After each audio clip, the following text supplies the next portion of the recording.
एक सरकारी नौकरी की परीक्षा आप कभी देकर देखिए। फॉर्म भरते समय आप सरकार की वेबसाइट समझकर अपनी जानकारी डालते हैं। एडमिट कार्ड आता है, एग्जाम सेंटर मिलता है, क्वेश्चन पेपर पहुंचता है, आप ओएमआर भरते हैं, ओएमआर स्कैन होती है, रिजल्ट बनता है, मेरिट लिस्ट निकलती है और अंत में आपको सरकारी नौकरी मिलती है।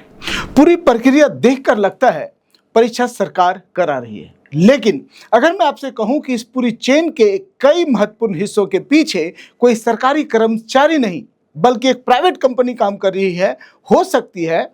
और झारखंड में यह केवल एक एजेंसी की कहानी नहीं है। कभी नाम सामने आता है सेटवेट इन्फोसोल प्राइवेट लिमिटेड, कभी बिंसिस टेक्नोलॉजीज प्राइवेट लिमिटेड और अभी सबसे ज्यादा चर्चा में है TSR data processing private limited यानी टीडीपीएल।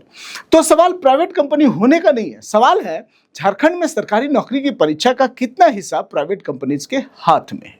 और उससे भी बड़ा सवाल, अगर परीक्षा में गड़बड़ी हो जाए तो जिम्मेदारी आखिर किसकी है?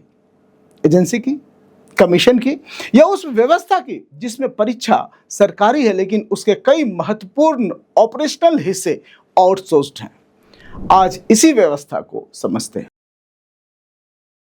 पहले एक भ्रम दूर कर लेते हैं। किसी प्राइवेट एजेंसी से एग्जामिनेशन रिलेटेड काम कराना अपने आप में गलत या असामान्य नहीं है।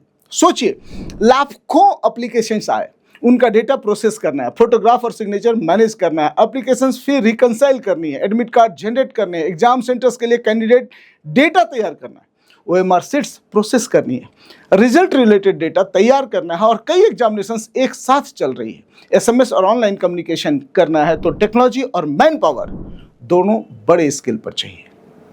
हर कमीशन के पास इतना परमानेंट आईटी इंफ्रास्ट्रक्चर और स्पेशलाइज्ड मैन पावर होना जरूरी नहीं है। इसलिए मॉडल बनाया गया, कमीशन रहेगा कंट्रोलर, स्पेशलाइज्ड कंपनी बनेगी सर्विस प्रोवाइडर।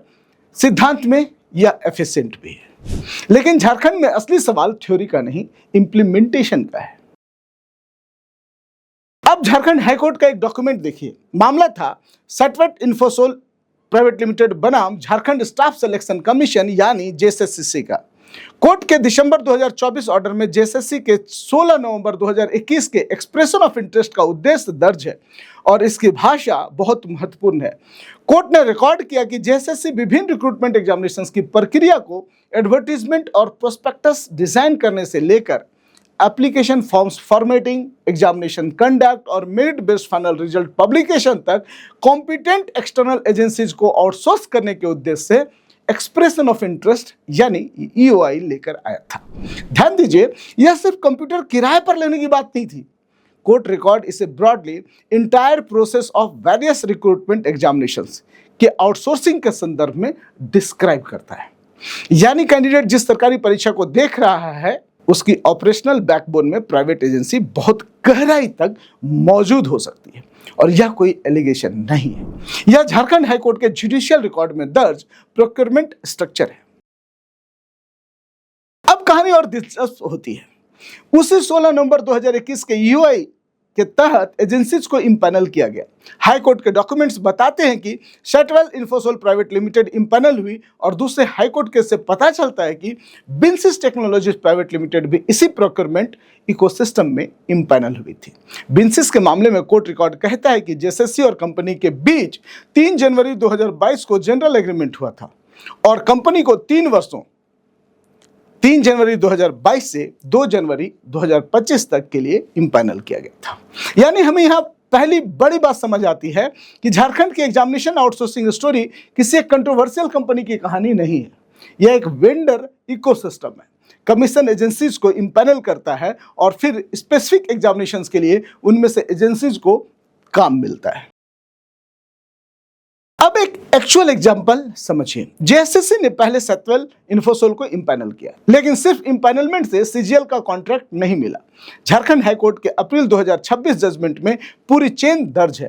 पहले 16 नवंबर 2021 का ईओआई, फिर सेटवेट का इम्पैनलमेंट, 5 जनवरी 2025 को जनरल एग्रीमेंट, इसके बाद JGGLCCE 2023 यानी Jharkhand general graduate level combined competitive examination के एंड टू एंड कंडक्ट और मैनेजमेंट के लिए specific tender request of rates निकाला।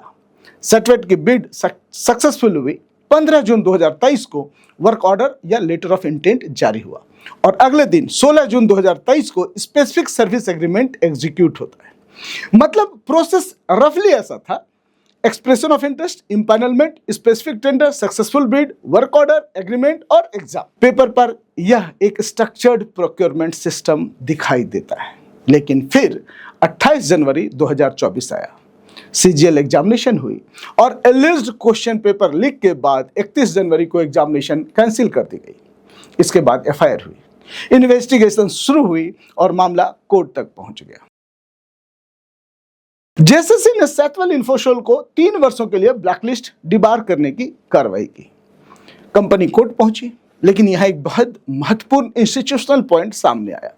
झारखंड हाई कोर्ट ने कॉन्ट्रैक्ट की उस कंडीशन को देखा जिसमें डिफॉल्ट की स्थिति में ईएमडी यानी earnest money deposit for feature के साथ इम्पैनल्ड एजेंसी को 3 साल के लिए ब्लैकलिस्ट करने का प्रोविजन था, यानी कॉन्ट्रैक्ट में पनिशमेंट मैकेनिज्म था। लेकिन सोचिए, एग्जाम कैंसिल होने के बाद एजेंसी ब्लैकलिस्ट कर देना एक रेमेडी हो सकती है, पर कैंडिडेट का क्या? उसका 1 साल, 2 साल, उसकी तैयारी, उसका मेहनत, उसका अटेम्प्ट, उसकी एज एलिजिबिलिटी, उसके परिवार का सपना, उसकी भरपाई कौन कर सकता है? यही एग्जामिनेशन आउटसोर्सिंग का सबसे कठिन सवाल सामने आता है। प्राइवेट कंपनी के लिए फेल्योर एक कॉन्ट्रेक्चुअल डिफॉल्ट हो सकता है, लेकिन कैंडिडेट के लिए वही फेल्योर करियर का 1 साल हो सकता है। 2026 में ये इस बार नाम सामने आया है TSR data processing private limited यानी टीडीपीएल। जेपीएससी एग्जामिनेशंस में एलिज्ड इरेगुलरिटीज की जांच शुरू हुई। 21 जुलाई को सीआईडी और रांची पुलिस ने जेपीएससी ऑफिस और अलग अलग लोकेशंस पर सर्चेज किए। अगले दिन सीआईडी ने 5 लोगों को गिरफ्तार किया। इनमें जेपीएससी की deputy controller of examination Shweta Kumari Gupta और टीडीपीएल के डायरेक्टर रामवीर सिंह भी शामिल थे। बाद में टीडीपीएल के 3 और एम्प्लॉइज गिरफ्तार किए गए। यानी जिस प्राइवेट वेंडर का काम एग्जामिनेशन प्रोसेस को सपोर्ट करना था, उसी वेंडर से जुड़े लोगों की भूमिका अब क्रिमिनल इन्वेस्टिगेशन का हिस्सा बन गई। लेकिन फिर कहानी में एक पुराना सवाल वापस आया, एजेंसी चुनी कैसे गई थी? किसी भी रिक्रूटमेंट सिस्टम में 4 चीजें अलग अलग होनी चाहिए: selection, execution, supervision, audit. Agency का सिलेक्शन ट्रांसपेरेंट हो, एजेंसी एग्जामिनेशन रिलेटेड काम एग्जीक्यूट करे, कमीशन उसकी सुपरविजन करे और इंडिपेंडेंट ऑडिट या वेरीफाई करे कि पूरी चेन सुरक्षित है। लेकिन अगर एजेंसी ही बहुत सारे क्रिटिकल ऑपरेशन संभाले, उसी के सिस्टम्स में कलेक्टेड कैंडिडेट डेटा जाए, उसी पर प्रोसेसिंग निर्भर हो और मॉनिटरिंग कमजोर पड़ जाए, तो एक फंडामेंटल रिस्क पैदा होता है सिंगल पॉइंट ऑफ फेलियर का। एक जगह कंप्रोमाइज और उसका असर लाखों कैंडिडेट्स पर। इसलिए सवाल सिर्फ यह नहीं होना चाहिए कि टीडीपीएल खराब एजेंसी थी या नहीं, सेटवेट से गलती हुई या नहीं। बड़ा सवाल होना चाहिए, सिस्टम ऐसा कैसे बनाया जाए कि किसी एक एजेंसी की गलती, मिलीभगत या सिक्योरिटी फेलियर पूरी परीक्षा की क्रेडिबिलिटी ना गिरा सके। अब जेपीएससी का अपना ऑफिशियल ईओआई देखिए। कमीशन ने examination related pre processing services के लिए एजेंसी से एक्सप्रेशन ऑफ इंटरेस्ट मांगा। डॉक्यूमेंट में ऑनलाइन एप्लीकेशन से जुड़े काम, candidate data, fee reconciliation, MIS, admit card related processing, SMS services, attendance cum roll verification sets और दूसरे एग्जामिनेशन प्रोसेसिंग फंक्शंस जैसे काम शामिल है। और उसी डॉक्यूमेंट में एक महत्वपूर्ण सेफगार्ड भी है। अगर सर्विस डिलीवरी में डिले या डिफॉल्ट होता है तो कमीशन कॉन्ट्रैक्ट को होली या पार्शियली कैंसिल कर सकता है, अल्टरनेटिव अरेंजमेंट कर सकता है, पेनल्टी लगा सकता है और कुछ परिस्थितियों में एजेंसी को ब्लैकलिस्ट भी कर सकता है। मतलब सिस्टम को रिस्क का पता है, सेफगार्ड्स भी लिखे गए हैं। फिर असली सवाल है, क्या सेफगार्ड सिर्फ टेंडर डॉक्यूमेंट में है या ग्राउंड पर भी उतनी ही सख्ती से लागू होते हैं? असली समस्या प्राइवेट कंपनी नहीं है और यहां इस कहानी का सबसे महत्वपूर्ण हिस्सा आता है। इस वीडियो को देखकर यह निष्कर्ष निकालना आसान होगा, प्राइवेट एजेंसी हटाओ, सारी परीक्षा सरकार खुद करे। लेकिन समस्या इतनी सरल भी नहीं है। आज large scale examination technology intensive है। साइबर सिक्योरिटी चाहिए, सर्वर्स चाहिए, डेटा प्रोसेसिंग, स्कैनिंग इंफ्रास्ट्रक्चर चाहिए, एप्लीकेशन मैनेजमेंट चाहिए, स्पेशलाइज्ड मैन पावर चाहिए और प्राइवेट एक्सपर्टीज की जरूरत पड़ सकती है। इसलिए सवाल प्राइवेट वर्सेस गवर्नमेंट का नहीं होना चाहिए, सवाल होना चाहिए अकाउंटेबिलिटी किसकी है? क्योंकि आउटसोर्सिंग का अर्थ यह नहीं हो सकता कि रिस्पॉन्सिबिलिटी भी आउटसोर्स हो जाए। एग्जाम गवर्नमेंट रिक्रूटमेंट का है, कमीशन स्टैट्यूटरी कॉन्स्टिट्यूशनल बॉडी है। कैंडिडेट सरकार पर भरोसा करके एग्जामिनेशन देता है, इसलिए वेंडर कोई भी हो, फाइनल अकाउंटेबिलिटी कमीशन और स्टेट के इंस्टीट्यूशनल फ्रेमवर्क से गायब बिल्कुल नहीं हो सकती है। अब झारखंड में इन्वेस्टिगेशन केवल यह न बताए कि किसने किसे फोन किया, किसने ओएमआर बदली या किसने पैसा लिया। इस कंट्रोवर्सी के बाद सिस्टम को 5 इंस्टीट्यूशनल सवालों का जवाब भी देना चाहिए। पहला, एजेंसी चुनने से पहले उसकी पूरी हिस्ट्री और प्रीवियस ब्लैकलिस्टिंग डिपार्टमेंट कैसे वेरीफाई की जाती है। दूसरा, क्वेश्चन पेपर से रिजल्ट तक कौन सा काम कमीशन खुद करता है और कौन सा प्राइवेट एजेंसी। तीसरा, कैंडिडेट डेटा, ओएमआर और रिजल्ट प्रोसेसिंग की चेन ऑफ कस्टडी किसके पास रहती है।